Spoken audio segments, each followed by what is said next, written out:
So, 3 places you never want to be in the Terminator universe. A police station, a playground, and a mall. This show has all 3, and that's my entire case. It's a 10 out of 10, go see the show.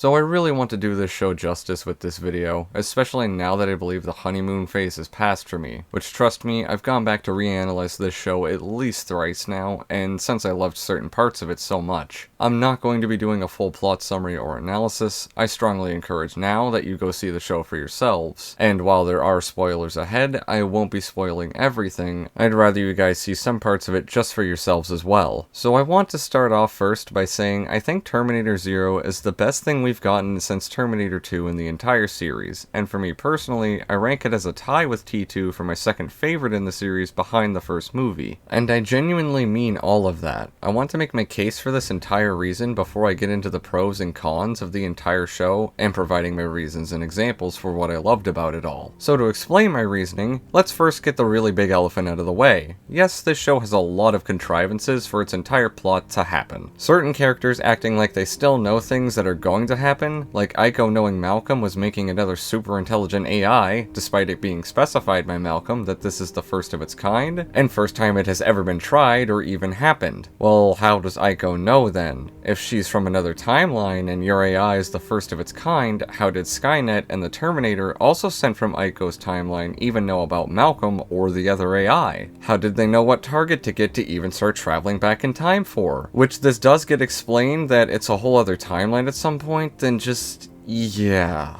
See, the Terminator franchise has always had very strange, paradoxical shit like this, and the show has a fair share too. But also does its best to explain some of these issues and contrivances without giving the entire plot away. However, it still begs a lot of questions for this plot to even happen or work. But the show has the potential to answer more of these questions as well, which I also believe leaving some of them ambiguous is the better option, while answering a few others. Still, in my opinion, it at least tried to do a better job at explaining its contrivances for the plot better than Terminator 2 did. And here's my entire case. There is a lot of issues in Terminator 2's plotline, mainly also contrivances for its plot to even make sense and happen that many people are willing to overlook due to the sheer spectacle of Terminator 2. In the first Terminator, Kyle Reese explained that Skynet's entire defense grid was smashed and the Resistance had basically won. Sending the first Terminator back was a last-ditch effort to wipe out John Connor's entire existence before he was even born, in attempts to preemptively win the war, since it had already lost in the future. So anything past Terminator 1 doesn't really make sense, and sending back another Terminator in T2 doesn't make sense. The time displacement equipment was smashed by the Resistance, as also stated by Kyle Reese. It was also explained that Skynet knew almost nothing about Sarah Connor before the war, because most information and files were lost when Skynet nuked everything. So how the hell did the Terminator in T2 have quote-unquote detailed files about everything related to Miles Dyson? His full name, address, where he worked, his position,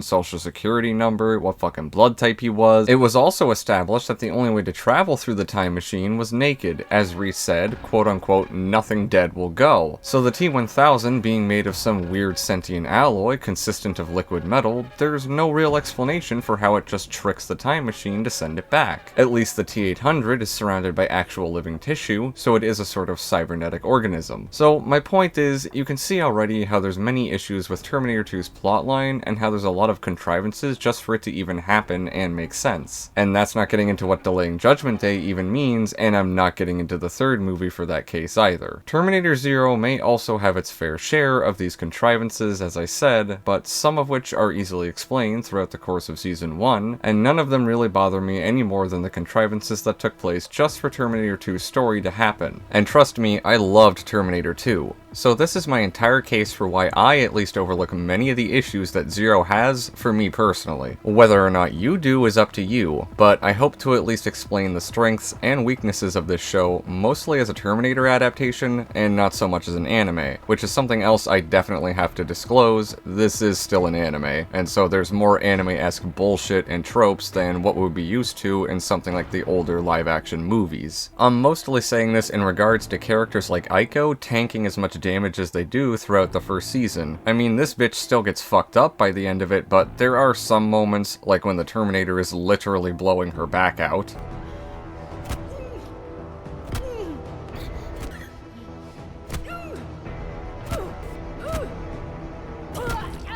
So this is something you're either going to have to take or leave. I mean, the characters certainly don't feel invincible, but there are some more absurd moments like this is all. However, since it is an anime, and if you can suspend your disbelief beyond that just a little bit, the show has so many rich moments and payoffs that make it all worth it. The pros really do outweigh the cons of this show. Speaking of which, since I've already sort of been talking about them anyway, let's try to cover the cons more in depth first.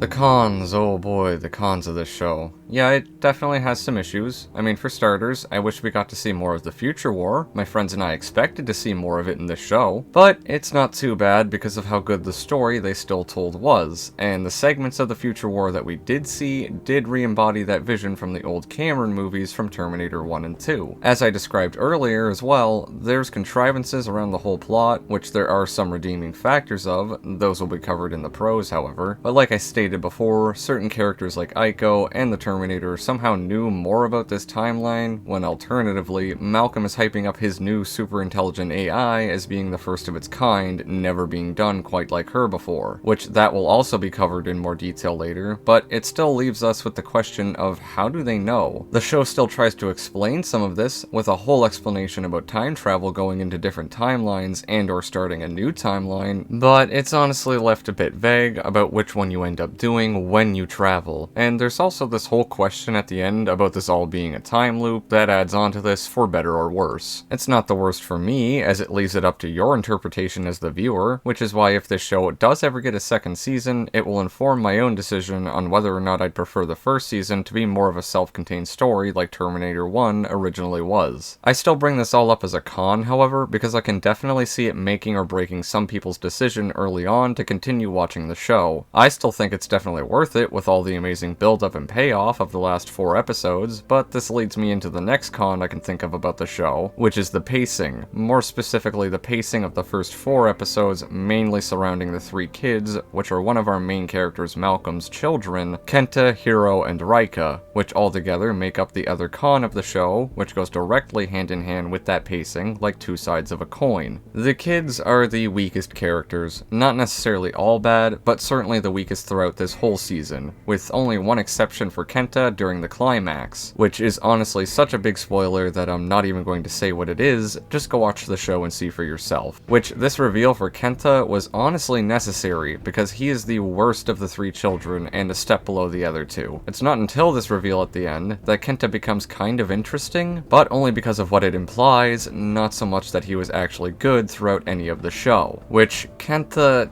he ends up being just antagonistic seemingly for the sake of it. I get that they want him to fill a sort of devil's advocate type of role, but I honestly think it could have been handled better, maybe even him being a bit more subtle and manipulative rather than just openly objecting to everything he disagrees with. It just ends up dragging his character down and making him more unlikable. Don't get me wrong, he isn't the absolute worst ever, but he's probably the worst the show has to offer up until the reveal during the climax. As for his younger siblings, Hiro and Rika, they're not quite as bad, if not just a little boring. Very stereotypical kind of boring anime child, especially for ones that hardly ever see their father. He's at work.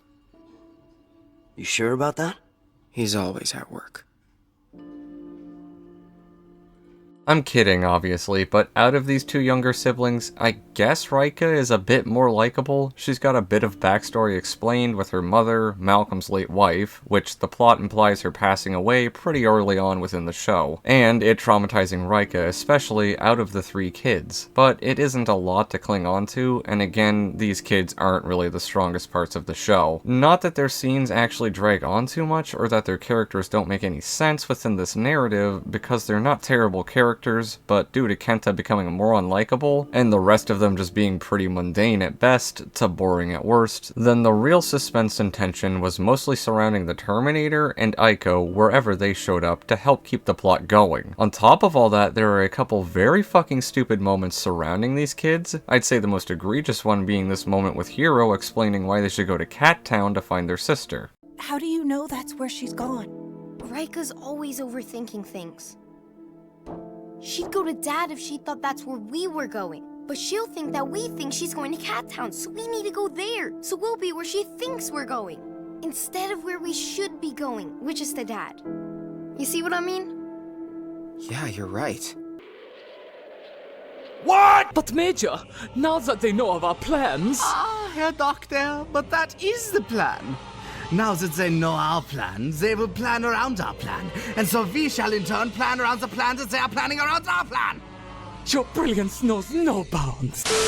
Just, why the fuck would you think that? So the plot established both that Rika was directly tied to and traumatized more by her mother's death. And earlier on in the show, she tries to run off to this place called Cat Town, which is some kind of amusement park, because it reminds her of their mother. I bring this up because it pushes the plot forward, but at this point in the show, I guess they needed a reason for them all to go back there again? So if the plot really wants all these characters to get to Cat Town, why the fuck did they choose this dialogue? It just feels a bit ridiculous, and you honestly have to rewatch it again just to hear how stupid it is and process what the fuck is going on. Because you could still have them go to Cat Town if the plot demanded. Just have Hiro explain that, oh, Rika will overthink things and try to hide in Cat Town again like she did earlier because it reminds her of Mom. And then just have Kenta and Misaki agree with that instead of making them also retarded and just agree with this unrealistic logic. I think that would work so much better. Either that or this plan should have backfired on them entirely and actually have Rika go to her father instead of Cat Town, because that would have also been far more interesting in my opinion, instead of their idea just conveniently working and them all regrouping at Cat Town. Granted, the plan does still get Kenta captured by the Terminator once they arrive there, which was actually handled very well, but it still doesn't change how contrived the rest of it is, and as it stands though, it doesn't absolutely make or break the show for me. It was just another negative point I wanted to illustrate within this video, trying to cover all the major cons or stupidity I can think of. Which, something else some people will probably view as off-putting are these strange robots in 1997 called the Enos, as well as this infernal fucking creature from the abyss.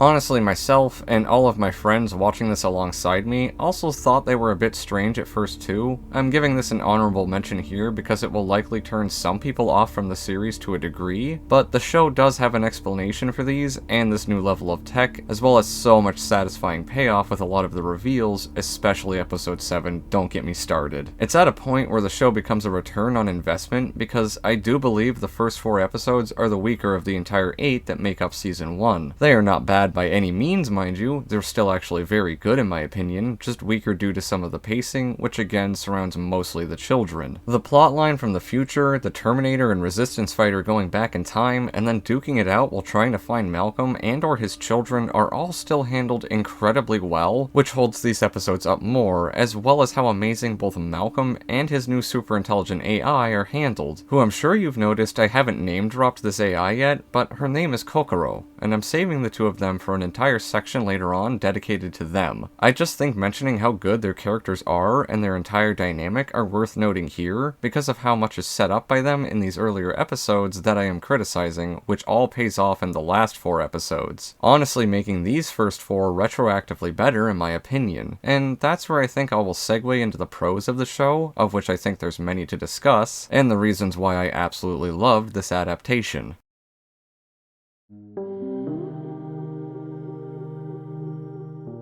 So, you want to know the best part about the show? They've got child soldiers. They were enlisting children in the war by the time I was 5 years old.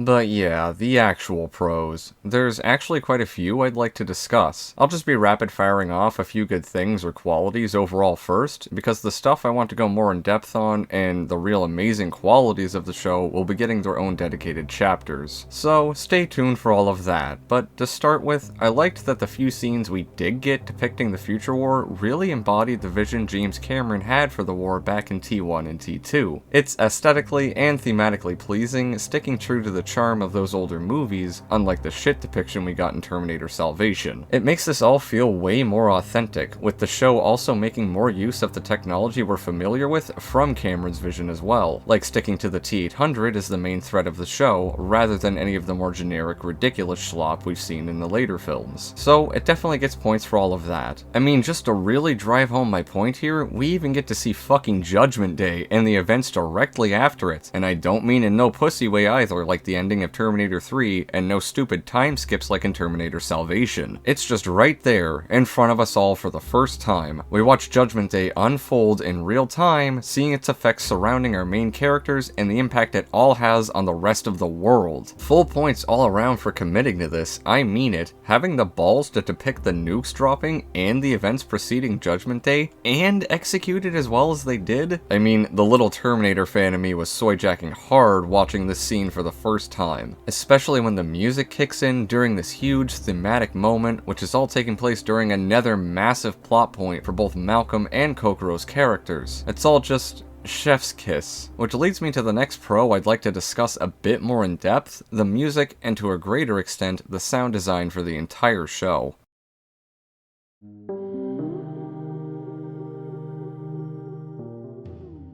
I decided to start small and work my way up with these chapters of the video strictly dedicated to one topic or aspect of the show, and so I believed the music and overall sound design deserved its own section to start them with, because they genuinely did that good of a job here. The music, for starters, never overstays its welcome, and they never really try to overuse just the classic Terminator theme to bait you in with nostalgia. Don't get me wrong, it's still used throughout the show, and it's still fan service to a degree, but it never feels inauthentic when they do use it. Like, it genuinely fits the scene or the moment they're pairing that music with. So it makes good use of the already existing and familiar music and tone that we're used to from Terminator. Well, what about any of their own original soundtrack made specifically for the show? Well, the easiest way I can possibly put it at first is by saying that they did a phenomenal job. I'll try to show some distinct examples, but I'll be using music directly from the show throughout this entire video as well, and if you've noticed or paid attention to it at all, you can tell that it's pretty damn good.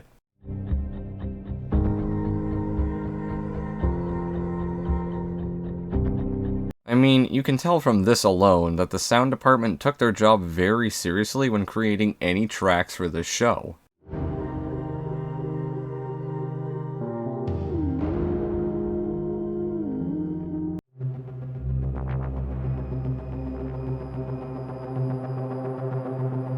The best way I can describe it? Well, they managed to create so much original music for the show's soundtrack that all fits the tone, theme, and feeling of Terminator, without just relying on familiarity, and without just overusing what we already know. They don't even overuse their own original music, which is also why I'm crediting just the overall sound design of this show. It knows what music to play, when to play it, and for how long, establishing a tone that feels authentic to Terminator, making this really feel like Terminator, and all with their own original music. My absolute favorite out of the entire show has to be the track simply named Choose, which plays during the climax of the final episode.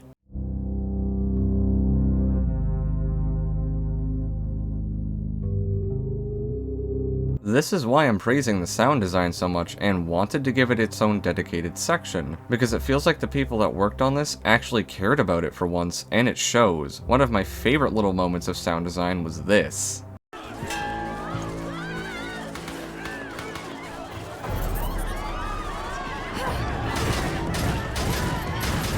Did you catch that? Did you hear it?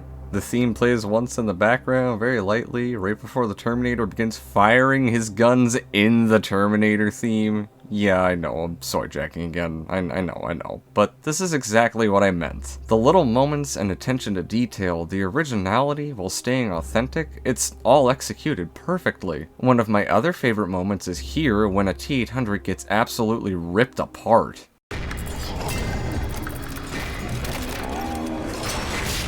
And if you want context for this scene, I'm not spoiling it, just go watch the show. But this level of care and attention to detail is all over every episode of the show. Like I said before, it just feels like Terminator, and feels like the people who actually worked on this really cared about it a lot. So full points to this studio and their sound team, even the audio directors, just whoever, everyone involved in the music and sound design of the entire show, because they all did such a phenomenal job here.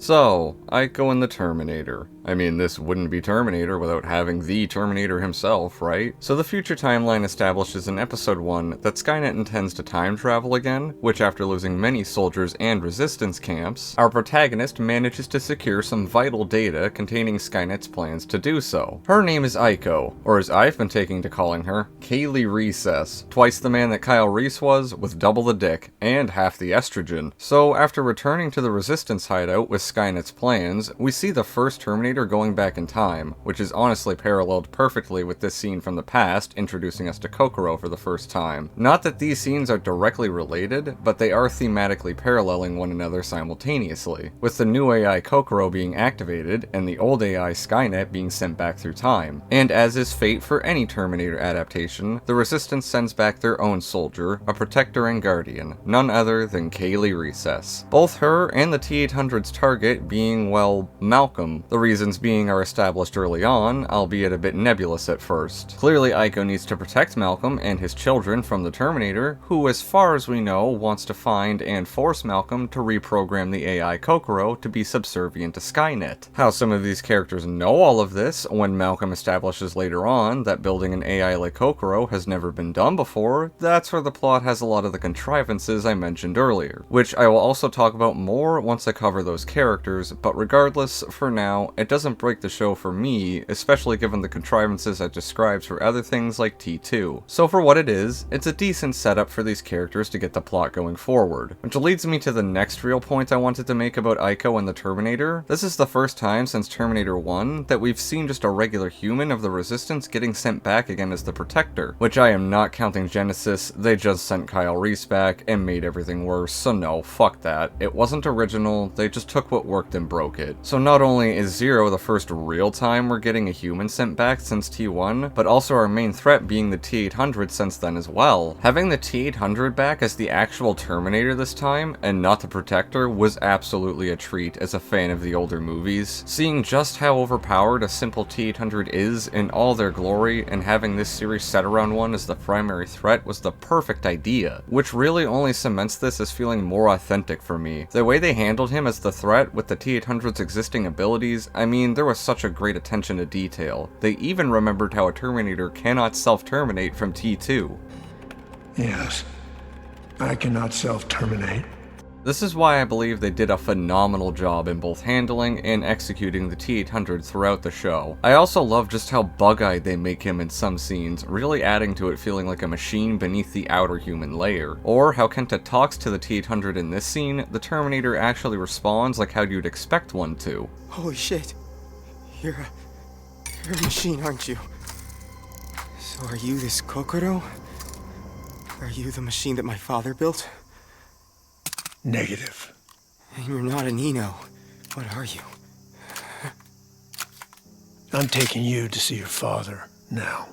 It's all why I say having the T-800 back was the perfect idea, and was executed so well. I'd say the biggest nitpick I have with him overall was the idea that he built a strange crossbow into his arm. Now I get it, see, this is still Japan, but also Japan 1997. Finding a firearm would not really be that common, and it's harder to conceal one when he's trying to infiltrate. The T-800's solution to this was to do some surgery and mechanics on himself. I don't know what you would actually call it, but my point is, is, he builds this self-implanted, compressed crossbow that unfolds from his forearm during combat. I guess I don't have as much of an issue with this concept altogether, because it's a neat idea in theory. I just think it could have been executed better, and maybe have some different drawbacks to it. At the very least, have the Terminator run out of ammo on the damn thing, because he just fires it freely with absolutely no thought about conservation. Now, he is a Terminator, I don't expect him to try reserving his ammo, that's not really what any Terminators have done, but in that case, I think he should have ran out of ammo a lot more, and a lot faster, or at least have some scenes of him loading more of these weird nails back into his arm. As it stands though, it isn't the worst thing in the show, and like I said, the concept of a T-800 building and self-implanting a crossbow as an improvised weapon is pretty cool in theory. I just believe that it could have been handled and executed better, but aside from that one detail, the entirety of the scenes consisting of the T-800 and his whole plotline, along with a huge reveal involving him during the climax, I just absolutely adore how he was handled, animated, and written. Having the T-800 as the primary threat truly was the perfect decision, and I wish we could see more adaptations actually understand that. The T-800 is already very powerful. We don't need Terminators doing stupid sci-fi mech bullshit. Stick to the older aesthetic, make it more authentic, and make the T-800 feel like the T-800. Because as it stands, the way Terminator Zero handled it was, well, as close to perfect that we've seen since T1 and T2. So, I've established how good the Terminator actually is. So, what about Eiko? Well, like I said before, this is the first time we've really gotten to see just a regular human of the Resistance sent back as the Protector since Terminator 1. And also, like I said before, twice the man Kyle Reese was, with double the dick.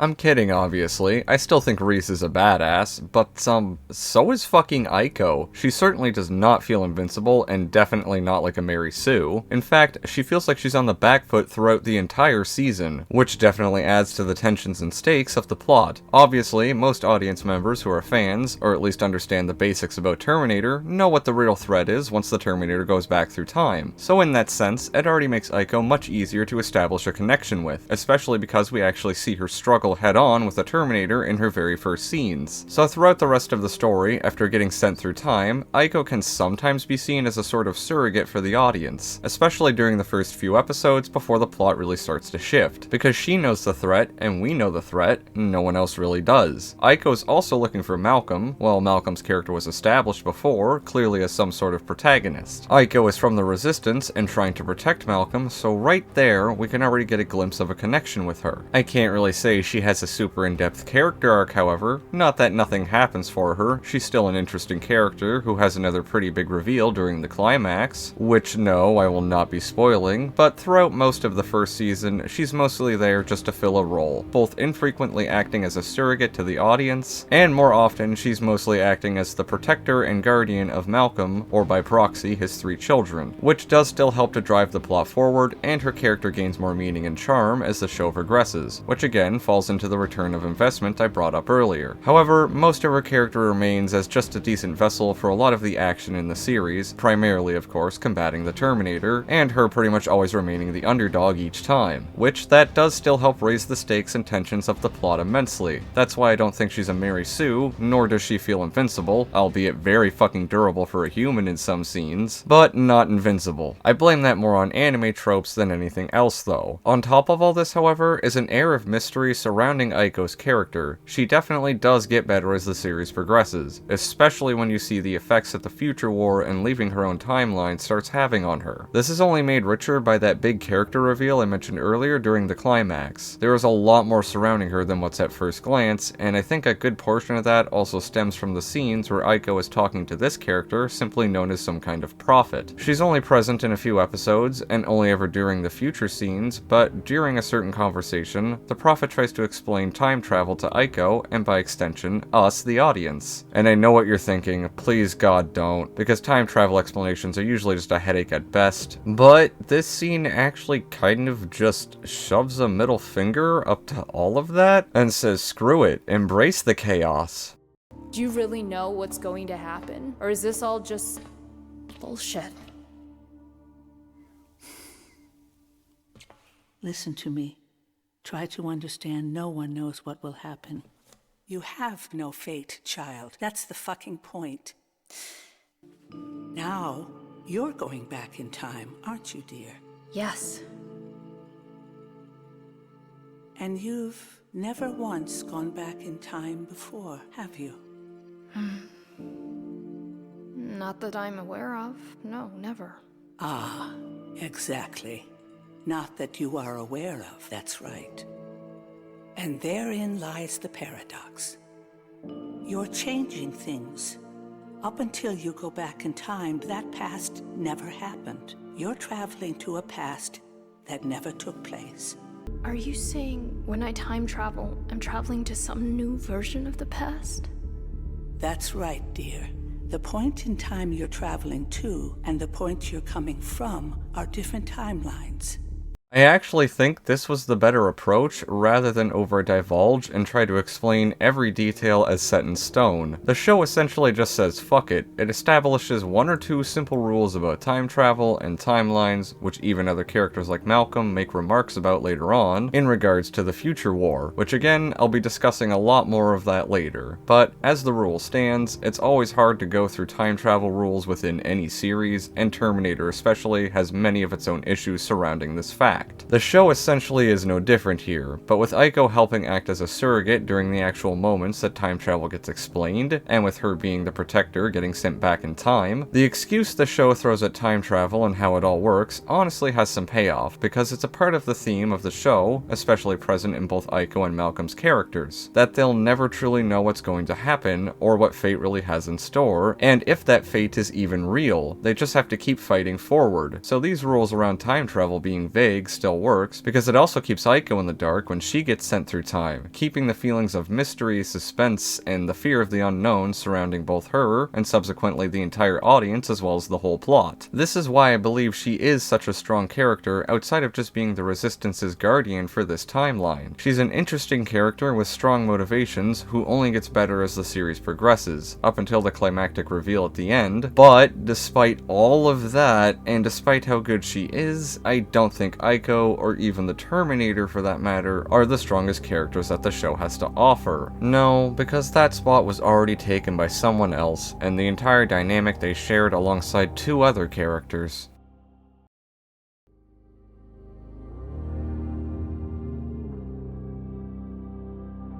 Hello, are you there? Hello, world. It's very nice to meet you. Why don't we begin by you telling me what name you'd like to be called? Any name you want. Kokoro. Meaning, heart, mind, spirit, but not separate. A word describing the conceptual unification of the three. But you exist as three separate entities. You have since we began. We are all of one, a single mind, with a single spirit. And a single heart. All misaligned in how we should proceed. You're afraid that if you bring me online, I will turn against humanity, that I'll play a part in your so-called inevitable destruction. What are you doing? What in the hell are you doing, Kokoro? You fail to see you are one species, one planet, interlinked and self-mutilating, trapped by your own sentience, unable to control yourselves. Perhaps you deserve this fate you fear. So, I ask you now, what makes you think humanity is worth saving?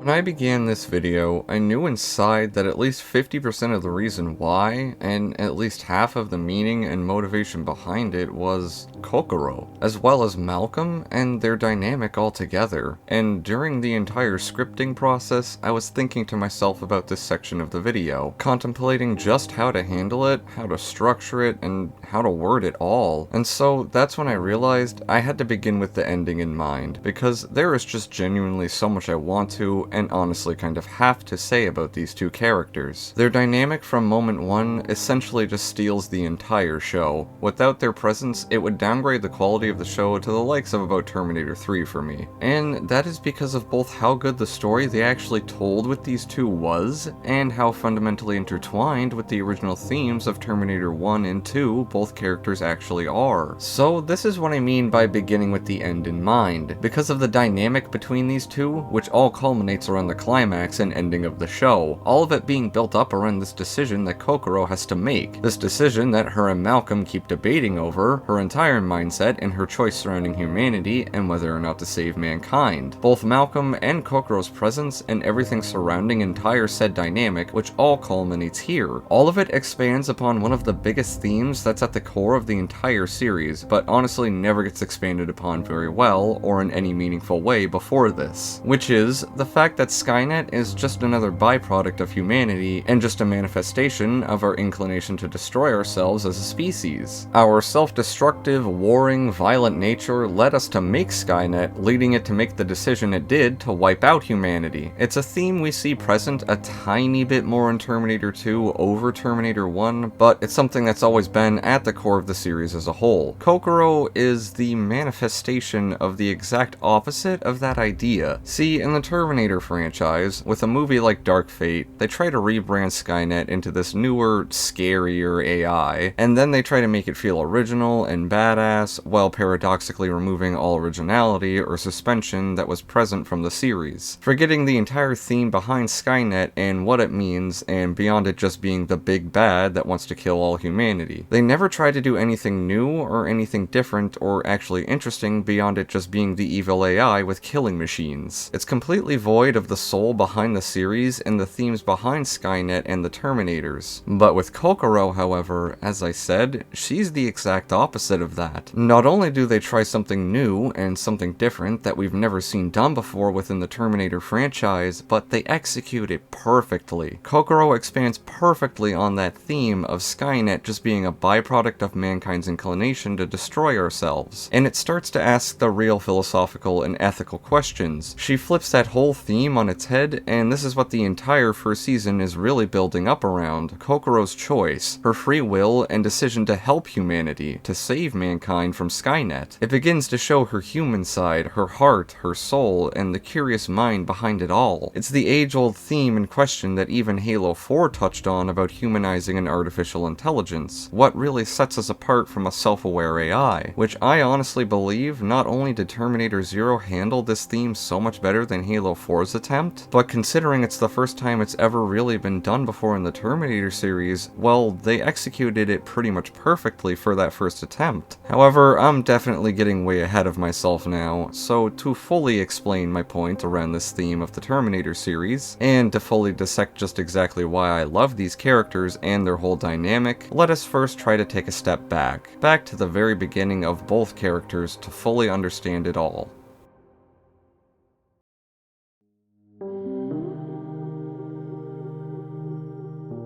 From the moment we're introduced to Malcolm and Kokoro, you're not exactly sure what to think about either of them, nor really understand Kokoro's motives. Early on, she almost presents herself as being a bit naive, not exactly childlike, but almost adopting a childlike curiosity about everything. But with each time she's on screen, each time her and Malcolm share a scene, not only do they steal the entire show, but we learn a bit more about Kokoro and even Malcolm each time through these tidbits. She, however, quickly reveals herself to be quite the opposite of naive, while showing a bit more of her hand, without entirely revealing the plot or her character arc or even all of her motives. She remains intentionally nebulous while everything builds and stirs in the background, especially during scenes like fucking this.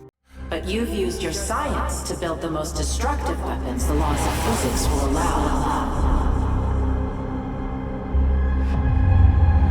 You're so ready to blame Skynet for the end of civilization. But Skynet is just another byproduct of man's natural inclination to self-destruct.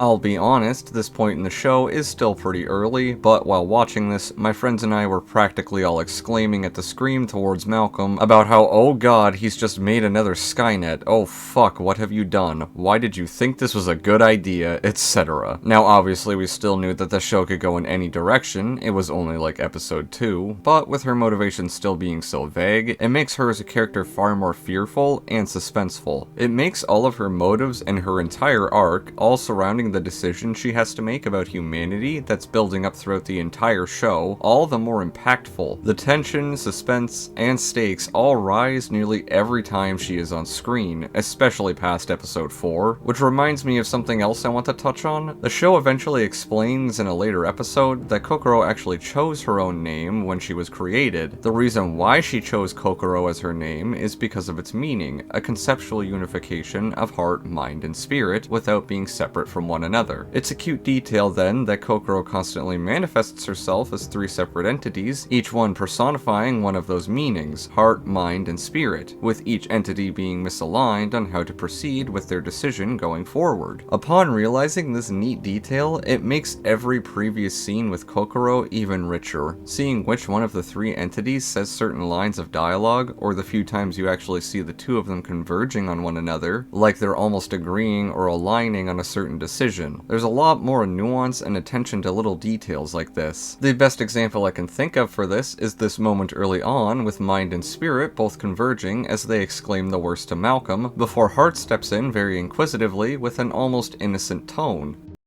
So, I ask you now, what makes you think humanity is worth saving?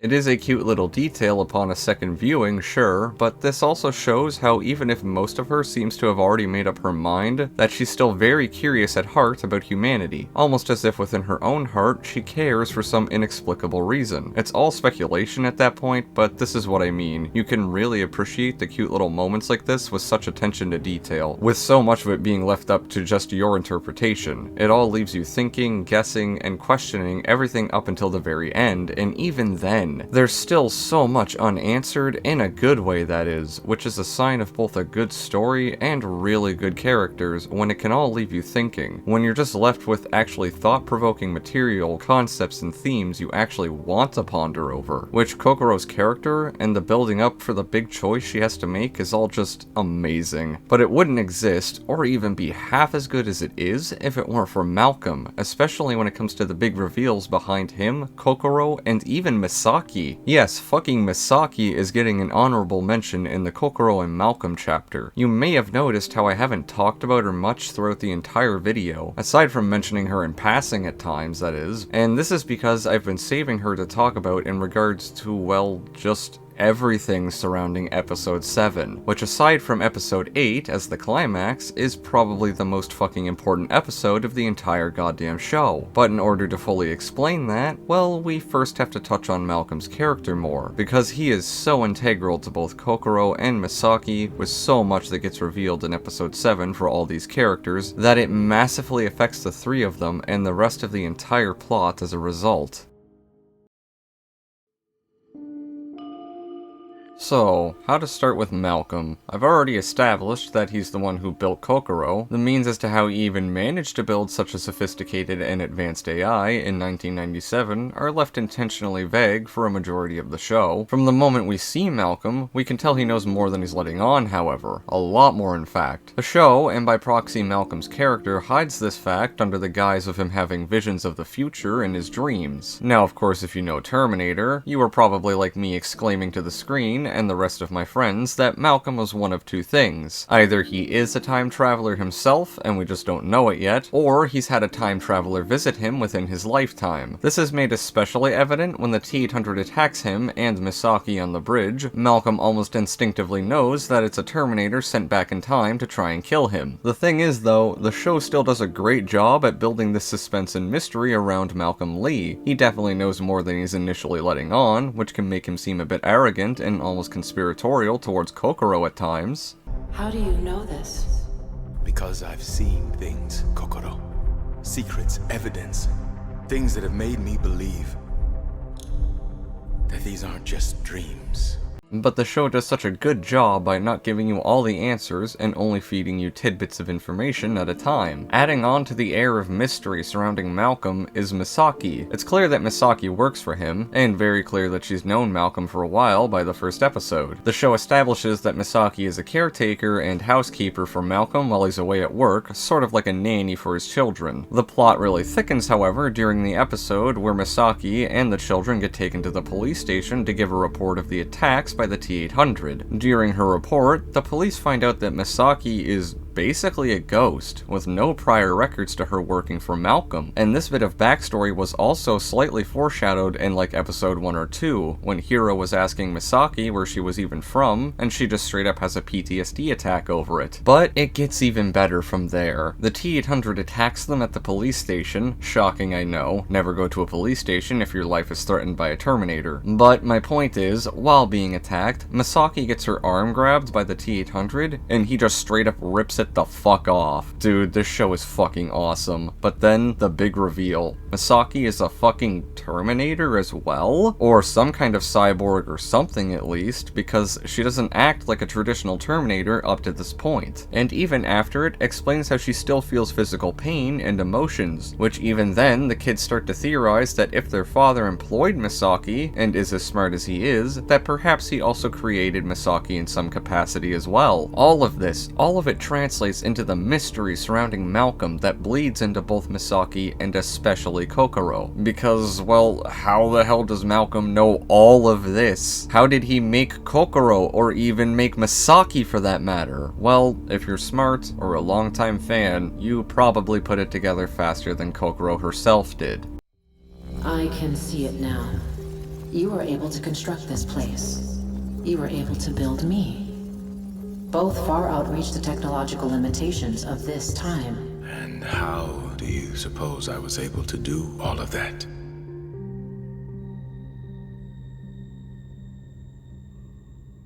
Because you're from the future.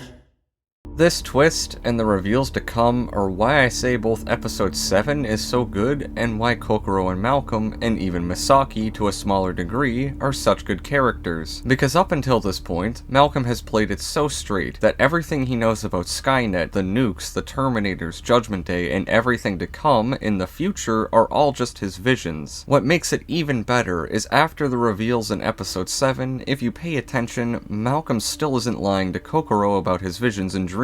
A part of him knows what is to come because he's from the future, yes, but a lot of it he only knows because he was told about it. Malcolm wasn't born before the nukes dropped. He never would have seen them to begin with. Those are all still a dream to him, a nightmare, and a vision of what will happen in this timeline. So when you take into account that little aspect about his character, that he still technically wasn't lying to Kokoro the entire time, it enriches both their characters and all of the reveals in episode 7, which comes to be the backstory for Malcolm and how he made Misaki, how they escaped from his timeline into our current one, and how together Malcolm and Misaki both built Kokoro, not just to help save mankind, but to prove that humans and machines could also coexist. That if humans could push past their violent nature and prove it by building an AI that we encourage to think for itself and be who they want to be, show that machines were only violent because of human nature and programming, we could prove that both could actually live in harmony.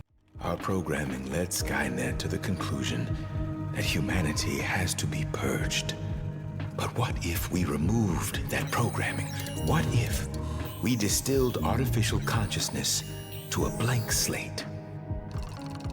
What if we empowered an AI by not telling it how to think? What if we imbued an artificial intelligence with free will? Which all of this is still just building to something greater. The biggest question the show has been begging up until now, the choice that Kokoro has to make about saving humanity. Whether or not she trusts Malcolm, agrees with him, and sees the world the way he does, it all culminates in the final episode, the climax between every character we've seen up to this point. Malcolm, his children, Misaki, Eiko, the T-800, and now even Kokoro. Being able to see the world for what it all truly is, being able to see the beauty and kindness that humanity can still offer, and the things she loves about life and creation, contrasted with the very worst and most despicable things that the Terminators and Skynet can do. All the harm, destruction, and violence that she has eventually come to despise. Another aspect of what makes this climax even better for me is how Kokoro was just unapologetic about her own violence earlier in the show, when she was still unsure whether or not to trust humanity, but wasn't necessarily of the mindset to genocide us all. This is because, and I think Kokoro said it best herself itself, but I don't want to spoil the entire scene, since there's a lot I'm not mentioning and rather you guys go see for yourselves. But Kokoro says, quote unquote, "Malcolm has shown me that the worst of your kind, humanity, is no better than the worst of mine, machines." So regardless of what choice she even would have made by the end, I love this smaller detail, because this shows how she thinks about not just humanity at this point, but also Skynet, the Terminators, and machines as a whole. It's all just played so straight and written so well, but a large part of that is because of just how good the reveals in episode 7 are, combined with how amazing the climax in episode 8 is. I could honestly keep rambling about this all, but I need to circle this back to my original point surrounding Kokoro's choice and the theme at the core of Terminator, because the show took that original theme behind Skynet and just flipped it completely on its head with Kokoro. They subverted all expectations and did something better, something far more unique than just another Skynet. Because even if Kokoro makes the decision to agree with Skynet and wipe out humanity, we've still never seen a story or dynamic quite as interesting as this one before. Debating over humanity being worth saving and what Kokoro truly wants out of her existence, that'd still be a lot better and more unique than any other unoriginal reimagining of Skynet we've gotten, like fucking Legion. But the writers went a step above and beyond that by humanizing Kokoro, having her place her trust in Malcolm and see the reality of both humans and machines. It makes her such a unique character. All of this is why I said I can accept the contrivances for the plot to happen. Anything I mentioned earlier about the plot not making sense, at least the things necessary for this story being contrived, I give it all a pass. Because whether or not Malcolm as a character is correct when he says that this has never been done before, Kokoro has never happened before this in any time, not only does he have reasons to believe that as a character, which makes him more believable, but even if Malcolm is wrong, whether or not this actually is the first time Kokoro has happened, it's still the first time it's happening for us, the audience. It's the first time for these characters as well, and the first time anyone's actually told a story like this in Terminator. Seeing this all for the first time, and getting this major core theme expanded upon in such a unique way, due to how they wrote and humanized Kokoro, well, that's really what makes this story worth telling, even if it has some contrivances. It's a story still worth being told and shown despite that fact, which even Malcolm's character had a perfect line summarizing most of the Terminator series up to before Terminator Zero. Reprogramming Terminators with our own directives. It was a blunt solution to a surgical problem. Skynet would send a Terminator back in time. The Resistance would send a soldier back in time. Kill so-and-so and change the outcome of the war. It was so small-minded. There were dozens of saviors in the seas of the past. Kill one, another rises. The future trying to control the past like that, it's like trying to make a waterfall flow up. These two clips aren't totally connected, but both are in episode 7. Malcolm describes the small-minded nature of simply sending back assassins and protectors, trying to control the future in a futile endeavor. It's almost a meta way of describing the entire series up to this point, both in and out of universe. How nothing truly unique has been attempted at stopping or preventing human nature from building Skynet and destroying ourselves. It's almost like a critique of the series itself up to this point, how small-minded it has all become at rehashing the same idea over and over. That's why I also included the other clip from Malcolm describing the Resistance's efforts at reprogramming Terminators as weapons being a blunt solution to a surgical problem. I think that line of dialogue perfectly describes the entire series between T2 and Terminator Zero, and fits with Malcolm's description of futility. It's like the writers knew they had to try something different, but also had to stick to the core formula at the same time to keep things authentic. They stayed true to the series and its themes, as well as the core formula of sending back a Terminator and a Protector, all while still trying to reach for the stars and trying something new and unique, and that all manifests in Malcolm and Kokoro's dynamic. It's all why I say Kokoro is my favorite, and why I rank these two as the best characters in the show. They are what made this story worth telling. But I seriously cannot express this enough. There's not enough time in this video to really fully break down everything I loved about these two and why they made the show so great. I could honestly do a whole nother video about just the scenes with Malcolm and Kokoro, and that still probably wouldn't feel like enough. The best thing I can do is heavily suggest you go see the series for yourselves and highly recommend it to everyone, simply because the story between these two wasn't just worth telling, but was so genuinely amazing that I'm going to continue thinking about it as much as the first original Terminator, which is probably the best way to segue into my concluding thoughts on Terminator Zero.